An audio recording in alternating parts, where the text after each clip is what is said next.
And so our next session is with Dr. Mike Brownnutt. His first expedition into the world of work was as a physicist, and he was as an assistant professor in Innsbruck.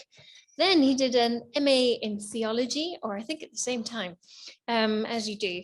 And since 2015, he has worked at the University of Hong Kong, serving as Associate Director of the Faith and Science Collaborative Research Programme. He's also working on a PhD on the philosophy of science and religion in his spare time. And on Monday, he will start as the next Faraday as our Associate Course Director. So welcome, Mike, in more than one sense of the word, and we're looking forward to what you have to say this morning. Thank you very much.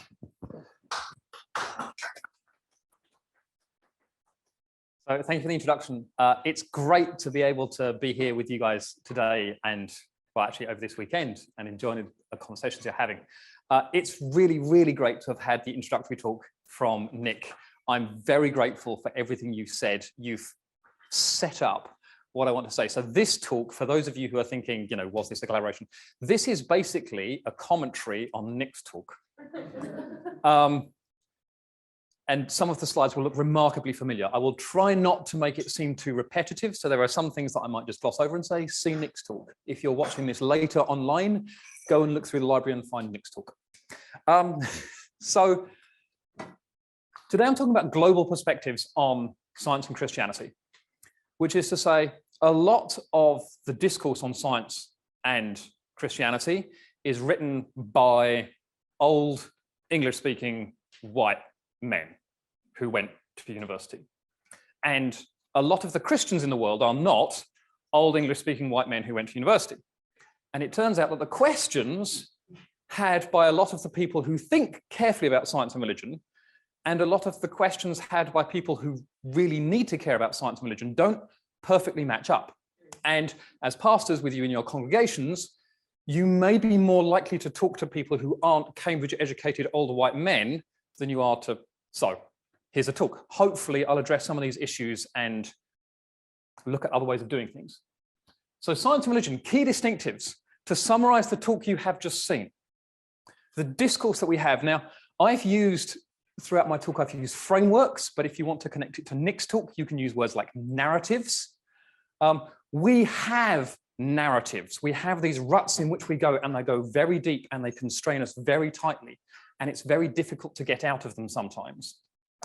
And one of the narratives we have is the nature of science and religion, that they are these things, these well-defined, carefully formed entities that we are able to compare.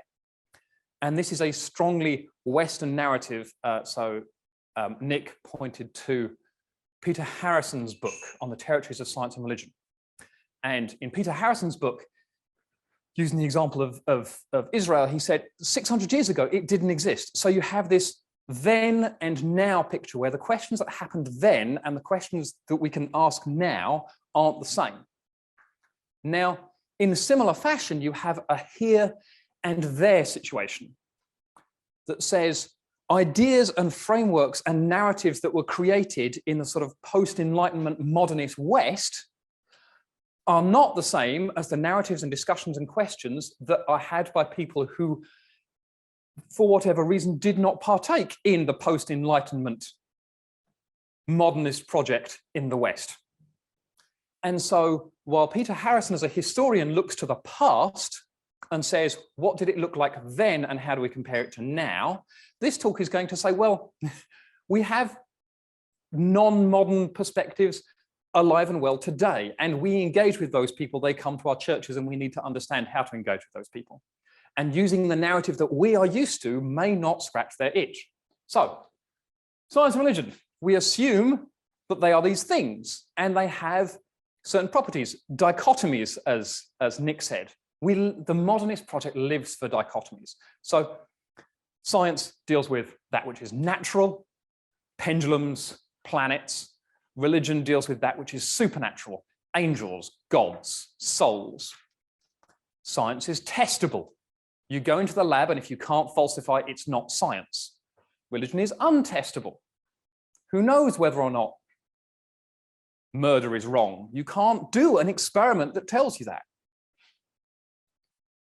Science is objective. Religion is subjective. I feel the love of God.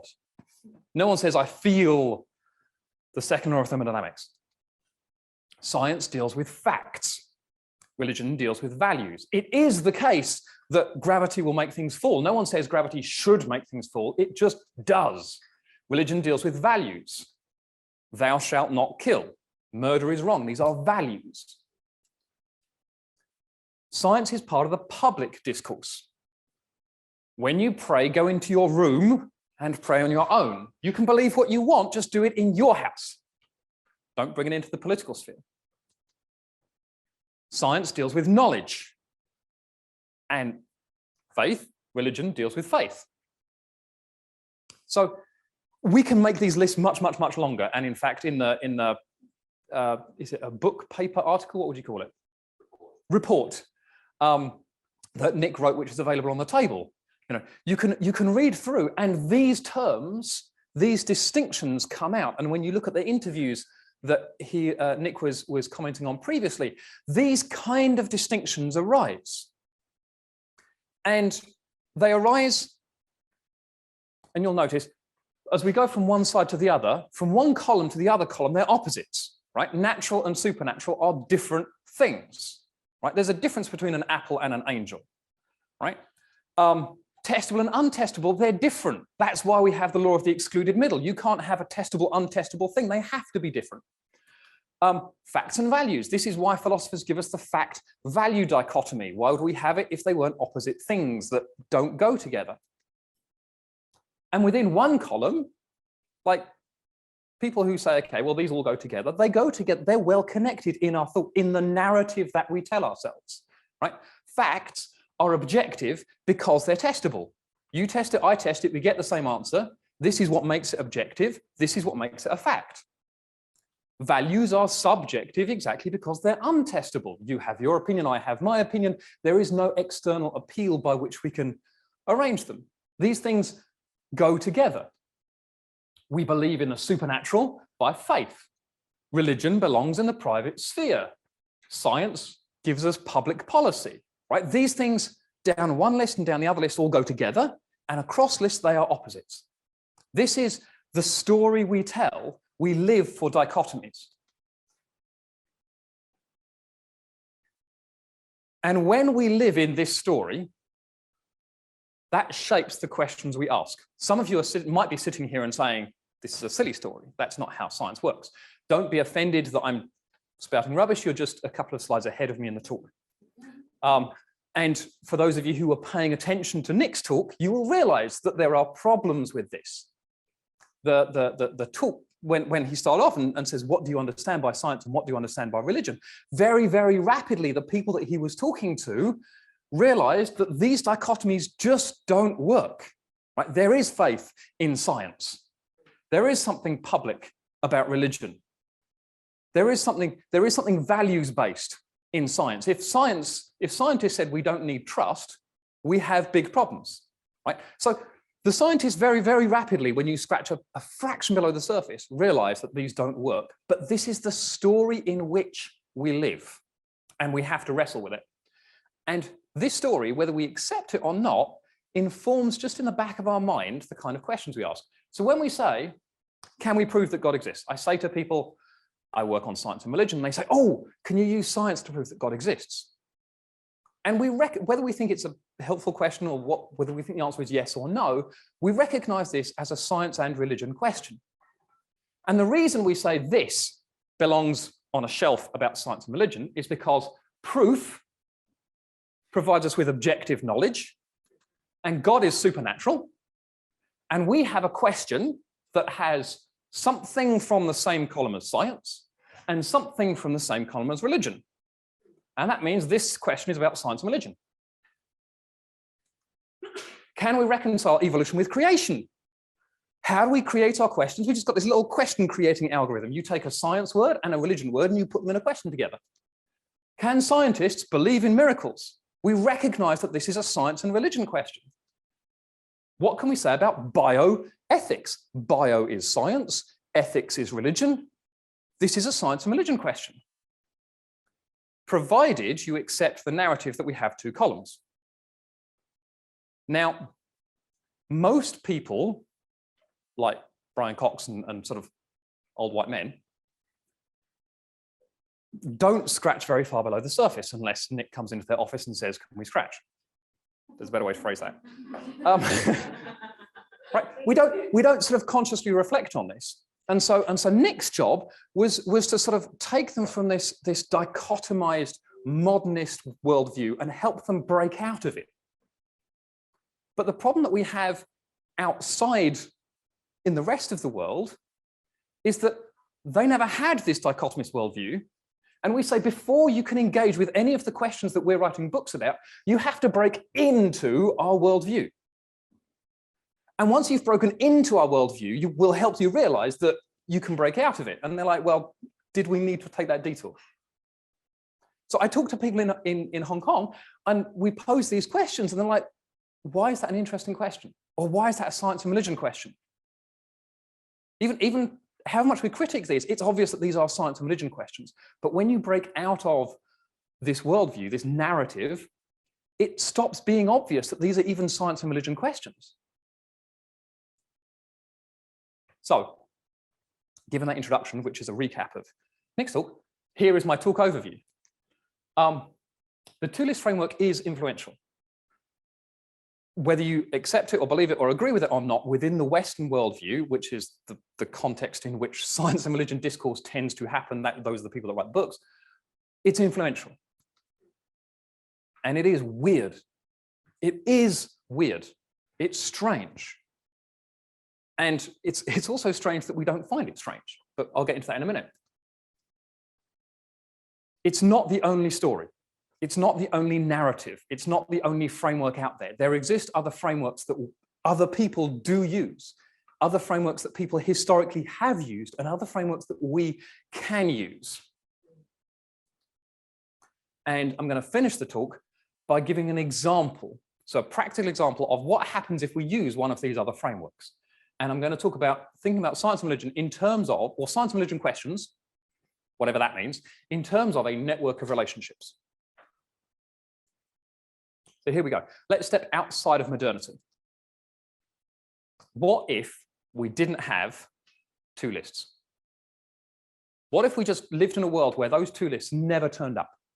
Right? What happens if we looked at science and we said that science, we understood science, right? We're not trying to make science do something it's not. We've really got science and we've understood science. And we said, right, science at its heart is calling our gaze above the here and now to that which lies beyond. It's invoking immaterial forces, which are described by non-physical numbers, which transcend the visible world around us. It's drawing us onto that which cannot be seen, whether that's atoms because they're too small, or galaxies because they're too far away, or wave functions because they're too paradoxical, or the Big Bang because it's singular and unrepeatable. The breathtaking beauty of images from James Webb, or the mind-bending complexity of string theory abstracts us from our day-to-day living. And it lifts our eyes towards the ineffable. No one would tell me that I have somehow misunderstood science, and this is not what science is doing. The surprise is not that science is doing this.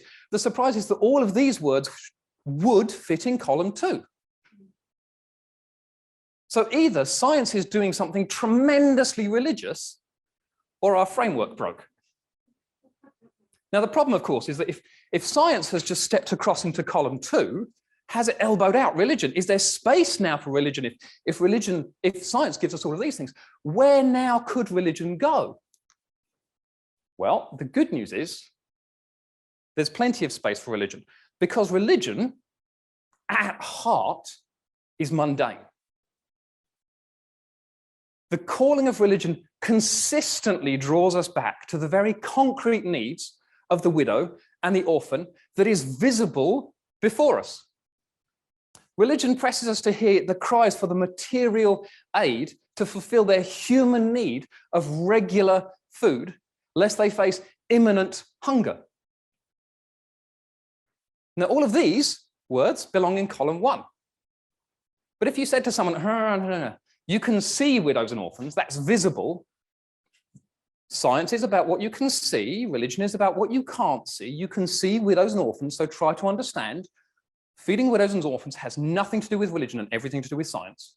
And quantum mechanics has everything to do with religion and nothing to do with science. We would say you have misunderstood the problem, right? And yet, no one would say feeding widows and orphans is not a religious task.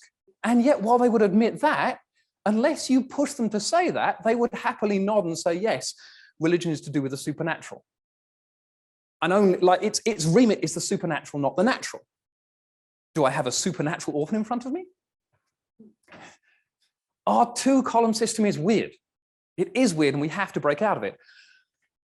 Science pulls us away from the here and now. And as much as science pulls us away to look above and beyond to the infinite and the transcendent, the task of religion is to pull us back to the concrete, mundane, material world around us. So, networks of ideas. We've seen, I've hopefully argued that the two-column system really, really misses something. It is influential, whether we agree with it or not. It is influential, and it shapes our discourse, and yet it's missed something. But I don't want to just be critical and say, well, this is problematic. I want to be constructive and say there is an alternative. We can view this differently. We don't have to say to people who don't hold a two-column system, well, we understand it's a problematic system, but it's the system we've got, so understand this, and then we'll help you work beyond it. There are other people who are having conversations, important, significant, meaningful, helpful conversations, fruitful conversations that use completely different systems, and they've never heard of a two-level system. And some of these people are in your church. A lot of these people are in your church. And it might be because they've come from a different culture, and so they never experienced the Enlightenment. It might be because they never went to university. And so when you're at university, you get told there is this thing called religion and there is this thing called science, and you get it beaten into you. And finally you believe it makes no sense, but you go, okay, I'll accept it, right? There are lots of people in your church who know better than that, who say, I never went to Cambridge, so I never got convinced of this absurd idea. So, networks of ideas. Hopefully, you've all seen a sheet of paper that looks like this.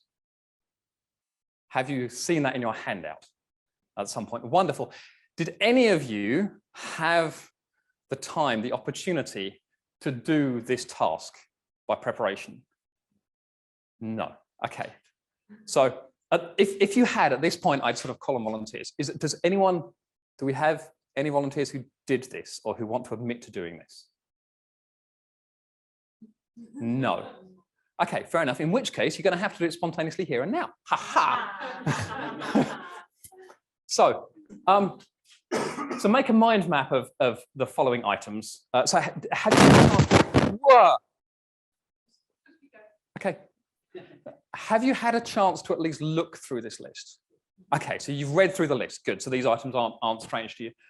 So can someone call out to me something on this list? We'll jump to the end. Can someone call out something on this list that feels like science? A corpse feels scientific. That's something we put in a medical school. Okay. Can someone call out to me something on this list that feels like religion? Jesus. Wonderful. So let's look at a corpse. So I don't know the exact demographic. Pastors in the house? People who've done a funeral? Okay, so when the family brought you the corpse, you said, oh, you can't bring this into the church. Corpses are to do with science, take it to the lab. Was that your response? Or did you recognize that engaging with corpses was a very religious thing to do? Haha. So I drew my own mind map, just in case, on the off chance, I didn't have 20 people come up and say, well, here's my copy. So here we go. So it's not all of the things on the list, but some of them. So here's a collection of things. And so before we jump into saying we're going to go for science and we're going to go for religion, How can we group some of these things? Let's look at ways of grouping them. We can say, well, they're all people. They have 2 arms and 2 legs. Okay, so that's a group. They're all Christians. They're all humans. And those humans pray, all 4 of them. They're divine, and they get prayed too. These guys had views on alleviating poverty. Okay, so we can even among this very simple setup here, there's different ways we can slice it. Okay, but let's look at alleviating poverty. Let's draw some connections. Let's see just this one point, because it's supposed to be a mind map, like there's supposed to be a web across here, so I can't just group them. So let's try and see what alleviating poverty connects to. Do we feel like that's a science thing or a religion thing?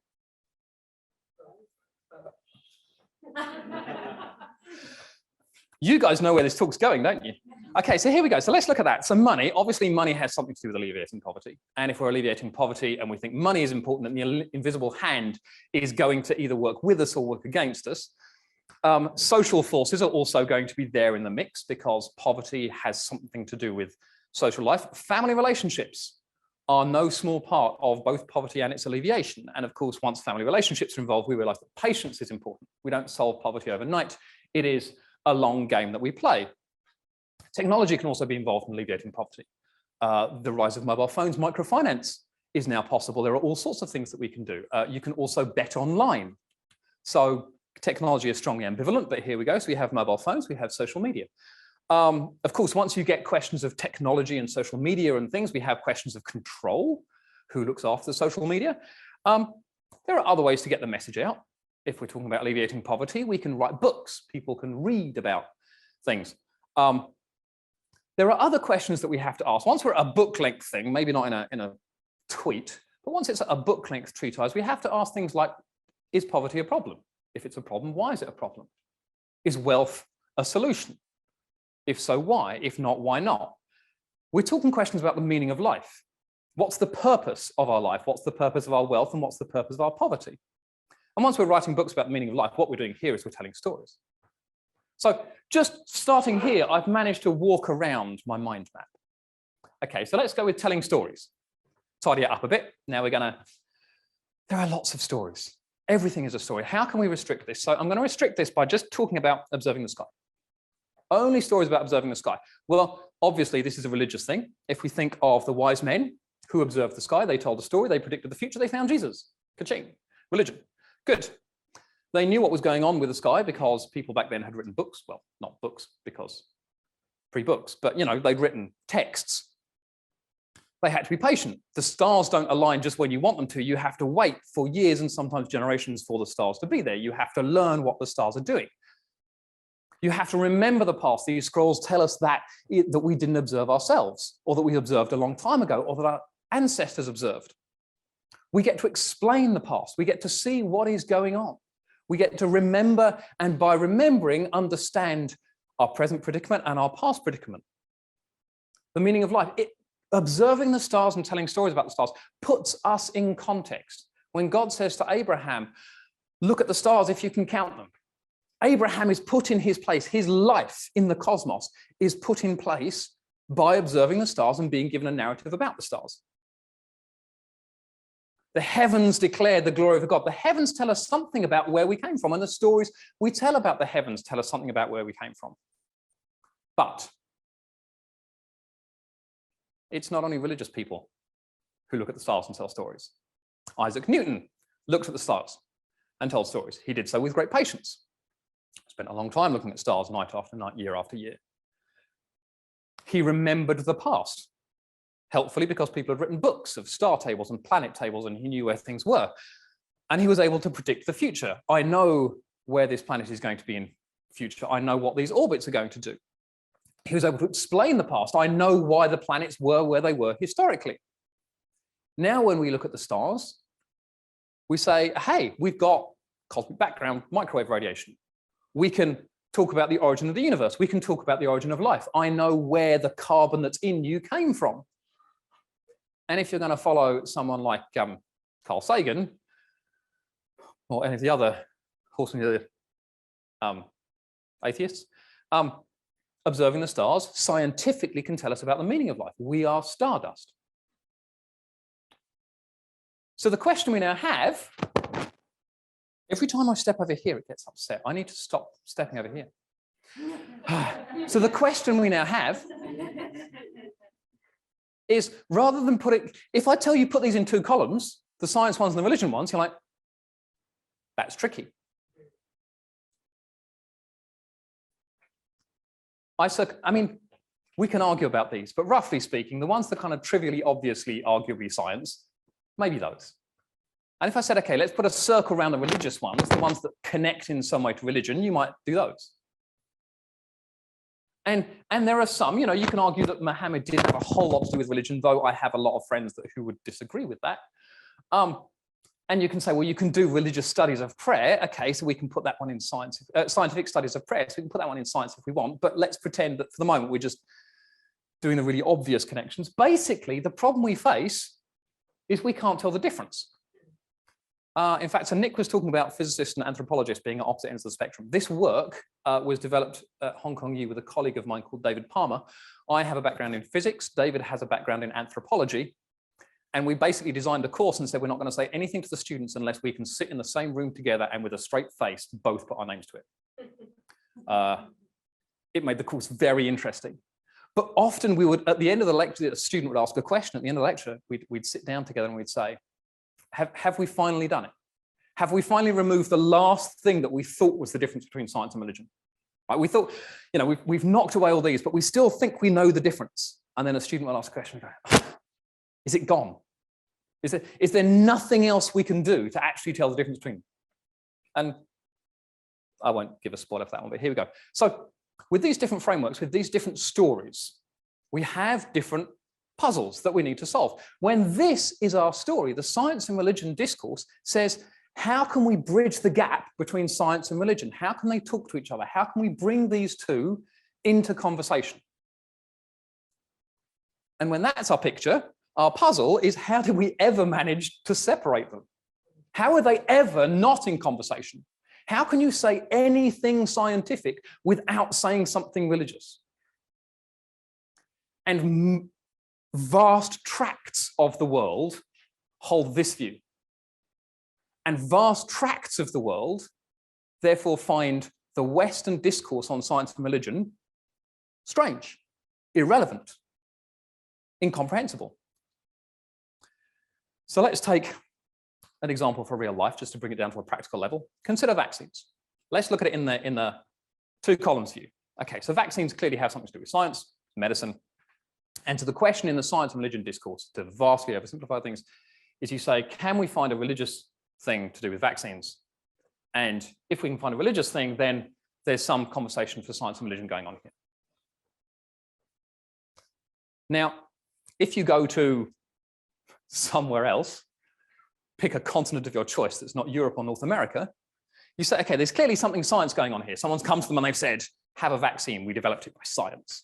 And they go, but science, it wasn't developed by like just straight scientists, it was developed by industry. And as soon as we've got industry involved, we're talking about money. And as soon as we're talking about money where some rich guy who's got money comes to my country and gives me a vaccine, we're talking about power. And as soon as we're talking about power, we're talking about people I don't trust. Pile of people I don't trust, starting with politicians.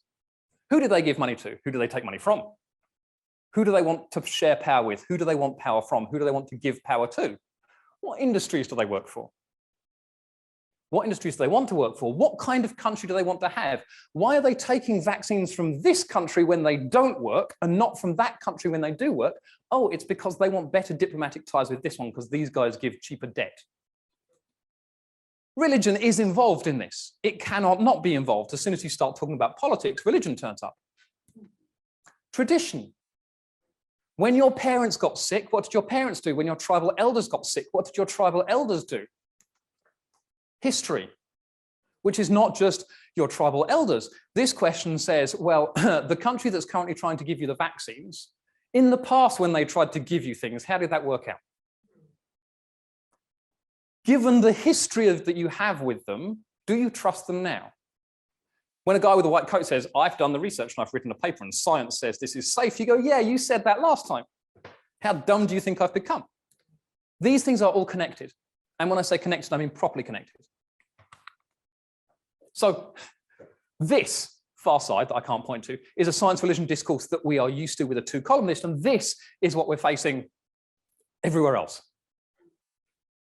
And you say to someone, but the World Health Organization, it's a neutral organization that's giving you impartial advice. If you say that to anyone that isn't a rich white guy that went to Cambridge, they think you are either dishonest or stupid. You can't just follow the science. But that's all complicated, and you guys don't have time for writing the 7 PhDs that's going to take. So let's look at where we can start.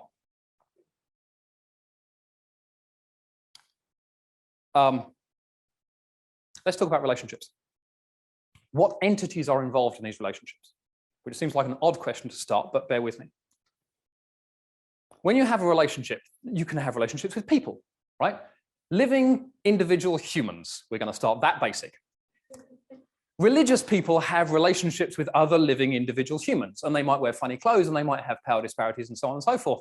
But living individual humans are involved in religion, and they are also involved in science. Scientists like to pretend that humans have nothing to do with it, but actually scientists are human beings. And there are places in the world where you look and you go, I'm not sure if that's science or religion, or maybe something else. But it doesn't matter. You don't need to classify it into science or religion before you start to engage with it, because there are living human beings involved, and they wear funny clothes and they have power disparities, but we can deal with that because we're dealing with that everywhere else as well. Ancestors. Now, there are some bits of the world where ancestors are very important. And of course, as Christians, we say, no, no, no, we have nothing to do with honoring ancestors, except for the ancestors that we honor and build shrines to, statues to. Now, scientists, of course, would never build statues to their never mind. Okay. We're doing the same thing. We cannot tell the difference. And you don't need to say, is this a scientific shrine or a religious shrine or a political shrine or a historical shrine or a cultural shrine? Because you just say it's a shrine, it's doing something with our ancestors, it's honoring them. This is a conversation that we can have in the science religion space. Communities. Communities give rise to a dynamic which is different from relationships with individuals, whether that's a religious community or a scientific community or a community that we can't quite classify. Is this scientific, religious, or political? Or is it a group of Buddhist scientists who started a political party? Institutions. We have scientific institutions, religious institutions, and institutions that we can't quite classify. The only thing we know is that if they require vast sums of money from you to pay up front for the hope for some future promised glory, and then they say, leave all your friends behind and get a new group of friends where we are the gatekeepers and you can only talk to them, it's either a cult or a university. We're doing the same thing. I'm going to get myself in lots of trouble for that. There are differences between cults and universities, but they're a lot more subtle than we'd like to admit. Non-human material entities. Okay, stars. We'll talk about relationships. What relationship do you have with the stars? Do they inspire wonder? Do they tell you things like where we came from? They told Abraham something. That's why God told him to look at them. Do we have a relationship with non-human entities where we just say, this is a natural resource, it just turns up and I turn up and take it? This is a religious view where they inspire wonder. This is a scientific view where we go, it is an object. How about friendship? Friendship with trees, for example. This is a tree that is being made a monk. And neither Christianity nor science have very good language for friendship with the natural world. And yet it's a very important topic which a lot of people in the world want to discuss and which Christianity may benefit from discussing. Immaterial entities. Now, obviously, Christianity has demons and other immaterial entities like gods and angels and souls and things. And so when you start talking about immaterial entities, now this is religion. So chi here, chi's a bit dodgy, right? Because it's some immaterial thing that doesn't turn up in the Bible. And it seems to have some power to affect the material world. And when we start talking about immaterial entities that have power to affect the material world, we're not happy with that. That's religion, that's pagan, that's... Except then maths becomes very difficult to explain because it's an immaterial entity that seems to have the power to affect the created order. And we don't want to tell scientists that they can't use maths because that's too close to religion. I'm going to take 40 minutes from my starting time rather than advertise starting time, if that's okay. Texts. Religious people have texts. Scientific people have texts. Einstein wrote this one. We have other texts that we don't know how we can identify. It has numbers in it. It has, which makes it seem scientific. You can't read it unless you can read Chinese. It has tangrams in it, which seem very weird, but have lots of interesting connections with computation, Western computation. It talks about the natural order of things. It talks about politics. Is this a scientific text, a religious text, or don't we know, or is it a whole mishmash of the lot? Do we need to know? Objects. So we have an object here. It's a statue in a temple, which makes it seem like an idol, except it's officially a learning aid for acupuncture, which makes it scientific because acupuncture is scientific. And the fact they put it in a temple has nothing to do with it. If it's a learning aid, if it's just an aid memoir, then, well, we have aid memoirs in religion. Does that have an efficacy to make your prayer stronger, or does that just help you keep track of where you got to? Right? If you want an object that really actually increases your power, we go for science, because here the objects give us power and prestige. Concepts. How do we relate to concepts? What do we mean by life and death and hope? Is death something to be avoided, something to be embraced, or just something that happens? Can it be avoided by technical means, by religious means? What's the meaning of death? We relate to concepts. So that's a quick run through of all the sorts of different things that we might relate to, and people do relate to. Whether you are academics in Cambridge, or whether you are tribesmen in the Kalahari, or whether you're anyone, you have all sorts of objects, all sorts of entities that you relate to. And all of these are involved in religious thinking, and all of these are involved in scientific thinking. So we ask questions like, how do they relate to one another? How are the relationships established, mediated, and negotiated? So for example, if you have an immaterial entity, is God strong enough to overcome demons?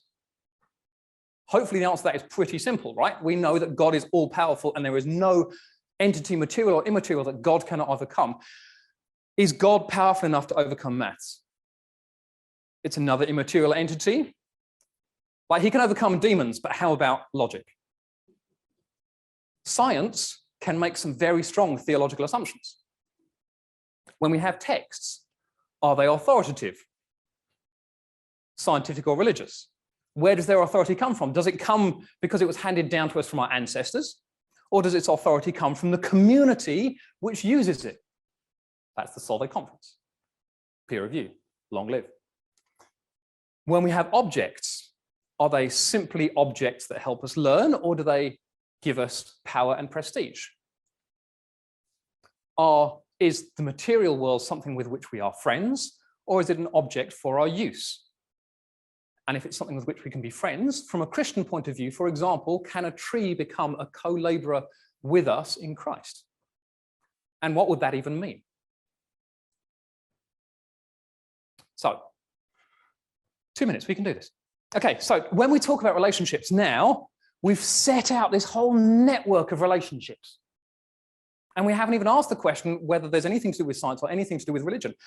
Now, when I make a particular intervention, when I add a vaccine into this mix, how is that vaccine understood within this network of existing relationships? Because the relationships that one has in Cambridge and the network of relationships one has in Kenya and the network of relationships one has in Hong Kong, they're not the same. And so just putting the vaccine in, it's not the same vaccine because it only has meaning within that network.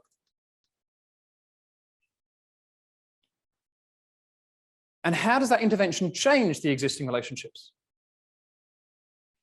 If you've always grown up taking the white man's medicine because you live in the UK and the NHS is free, that's one thing.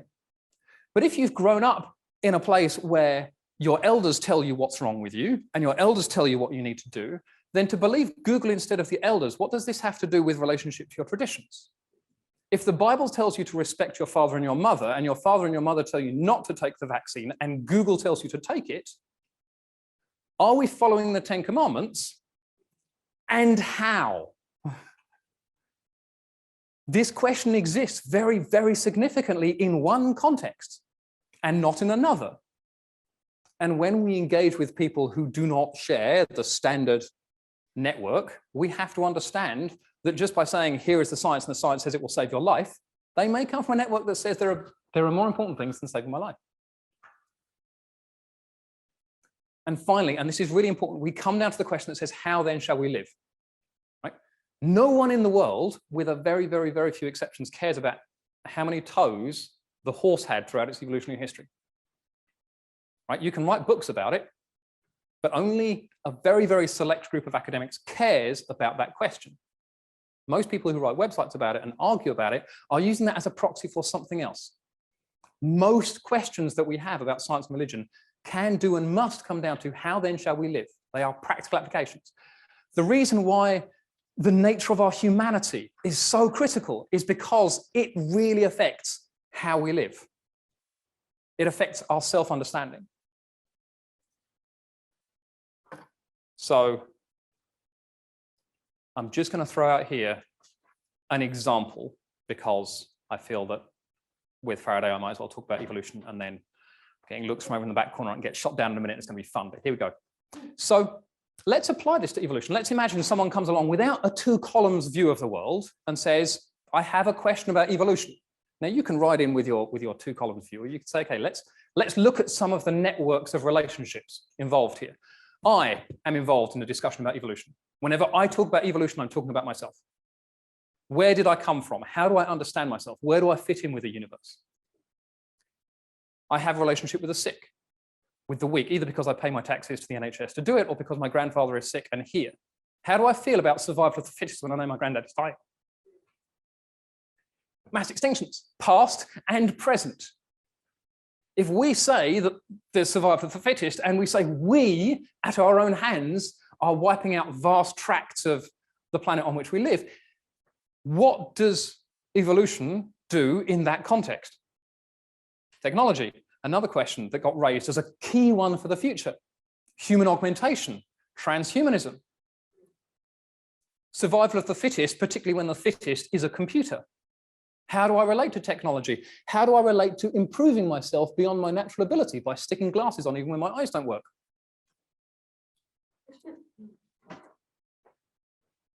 Economic survival of the fittest. The origins of Darwinism came up in a time of when capitalist thought was also being developed among an industrialized white elite, where climbing over the bodies of those who you just impoverished was a sign of success. How do we feel about that? How do we feel about the Greek Civil War? I was talking to someone the other day who said, I cannot accept religion because look at the Greek Civil War, which for them was a very real issue. And if I'm talking about the number of toes that a horse has, and they're worried about this, I'm never going to convince them of anything. We can't say that's social policy, and that's archaeology, and that's technology, and that's economics, and that's politics. We're talking about science and religion. Because a conversation about evolution, even though we feel like it's science and religion, may well involve all of these things. So, summary. Our usual discussion is based on 2 lists. These 2 lists are strange. All of the things that we want to discuss are strongly interlinked, and questions about relationships can be fruitful. Thank you very much.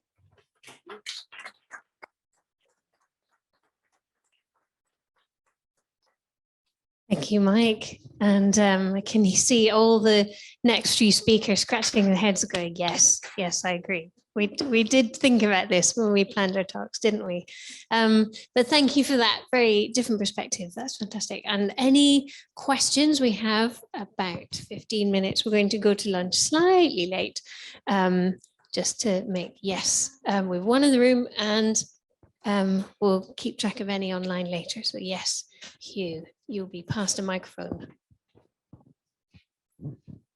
Thank you, Mike. Am I live?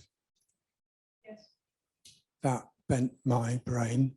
I'm just trying to work out in my head the implications of what you've just said for those of us who live in the UK facing anti-vaxxers when they had the COVID outbreak. Because it strikes me that what you're doing is giving them some legitimacy, whereas I would say they are damaging not only themselves, but we as a population. maybe you could just help me work that through. Just a nice non-political, non-religious question for you Yeah, so there. this is being recorded and is going to be posted online, right? Good. So I think a problem that we can face is we say, giving this argument seems to give legitimacy to this position, which is deeply, deeply, deeply problematic. Therefore, I will not admit that this argument has merit. And I think one of the problems why that can then cause polarization, because a person can look at this and say, but it does have merit. How is this person not able to see? So taking for example, I was talking to someone from Nigeria where a pharmaceutical company in developing a vaccine had gone to their country and they'd taken 200 kids and tried out a vaccine and killed 40% of them. And in the following write-up, they said this is not an ethical problem because the majority of the children survived. Now, when you understand that the pharmaceutical companies do not have your best interests at heart, and someone says, you have to understand, they're not acting in my favor. They're acting for the shareholders. They just want to make money. And you say, they do have your best interests at heart. All you are doing is you're entrenching in that person's mind the view that says you do not understand the world in which they live and the realities they face. And if you don't understand that, in their mind, they say, why should I listen to anything else you say? On the other hand, if you say to them, you're right, pharmaceutical companies are legally required to look out for the shareholder first and foremost. That is a problem in the system. Hopefully there are checks and balances in the system which can overcome that. Let's do the very slow, difficult work of looking through some of those checks and balances and taking the points of yours which are valid and meritorious, and the points of yours which are maybe problematic, and seeing which ones of them actually work out to where we get to. And it's slow and it's painstaking and it's pastoral. But simply saying, here's a meta study that says it won't kill you, misses the concern that they actually have. And pastorally, you're not going to get anywhere with them until they realize that you actually understand that they do have a valid point. Even if they're a tinfoil hat wearing anti-vaxxer, some of their opinions are reasonable.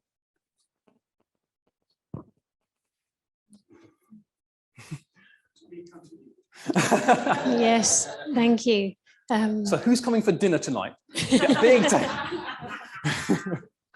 Jonathan. Thank you, Mike. Yes, just a question on faith. I would like to know, is it a possibility that a healthy combination of science and religion, particularly Christianity, would eliminate, hopefully, that gap of blind faith from what you're talking over here? Can I ask what you mean by blind faith? Blind faith is that step that you seem to always have to take to believe in God. Now I came to believe in God through what I believed was like a supernatural occurrence. And I've never been able to fully explain that as an engineer. But I would like to be able to, as an evangelist, go out and say, yes, there is a God, both religiously and also scientifically explain it. And I'm hoping that one day we have that opportunity to be able to do that. So one day we will have the opportunity to be able to say, there is a God, there is no doubt, this is certain. And I live in that assured hope. But it's an eschatological hope, and I don't believe it's going to happen this side of glory. So this side of glory,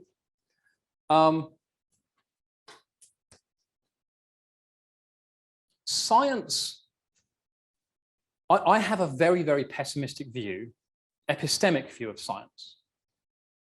From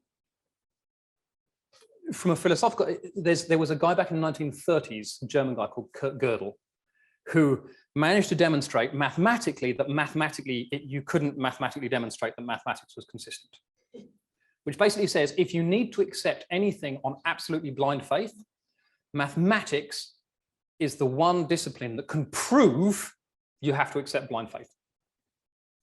Now, following that, and this is mainstream philosophy of science, there were people like Pierre Durm and Willard Orman von Quine, as philosophers of science who said this mathematical proof holds both for science theory and empirical science. Science cannot prove things, does not.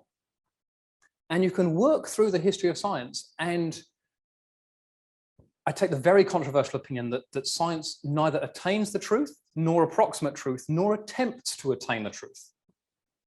And so I think that mixing science and religion are not going to get us closer towards, or aren't going to get, science is not going to help us to get closer towards demonstrable truth. You'll notice, by the way, the set of questions I had up on the board, none of them ask whether evolution is true. Right? It didn't even crop up in this network question. Right? Science, we know, for example, that Newtonian mechanics isn't true. We've known for 100 years that it's not true, but we don't care. We don't say for that reason we don't teach it in science class, and we don't say for that reason Newtonian mechanics is undermining Christianity. The truth or lack of truth of Newtonian mechanics doesn't bother us in any way, shape, or form. And controversially, I think that lots of questions about the truth of science can be utterly elided from the science and religion discourse, including whether or not evolution is true, though I have personal opinions on that.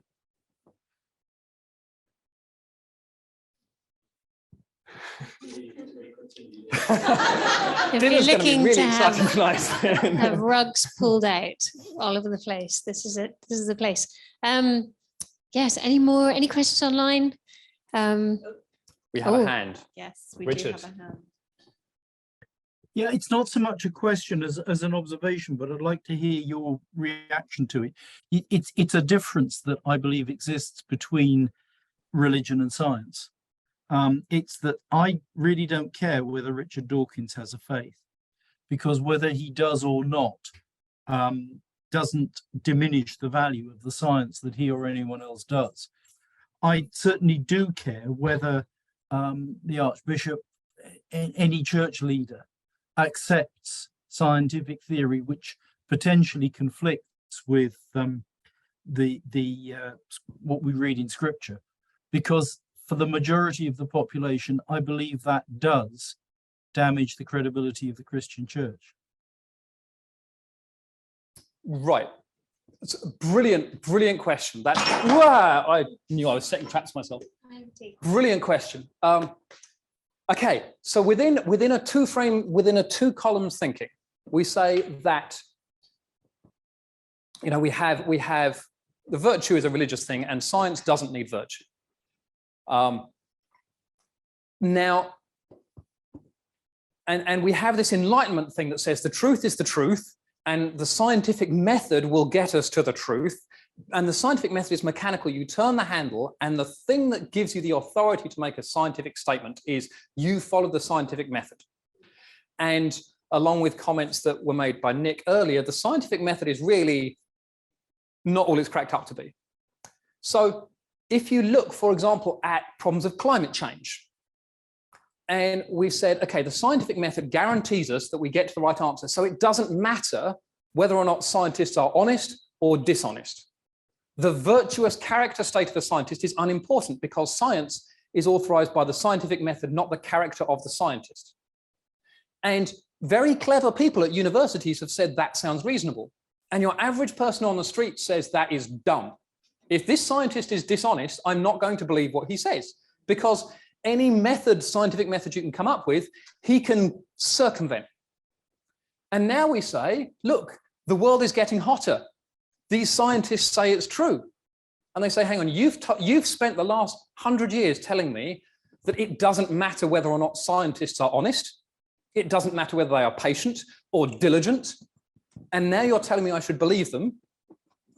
You're stupider than you think I am. So the moral state of a scientist is vitally important. And within the university, we need to understand that, and we need to have the formation of a scientist, including the moral formation of a scientist. And I'm very pleased, so in Hong Kong U, we actually have a course on, it's called leadership management, but it's moral formation. And we say, you know, an education, a good education to be a good academic requires a moral formation. And you can't just simply hand it off and say 2 + 2 = 4, regardless of your morality. Thank you. And there's an interesting story about Exxon in the news today, which can give some further food for thought. Thank you, Mike. You have well and truly stirred the pot. And there's plenty to talk about for the rest of the day. We're going to draw to a close now.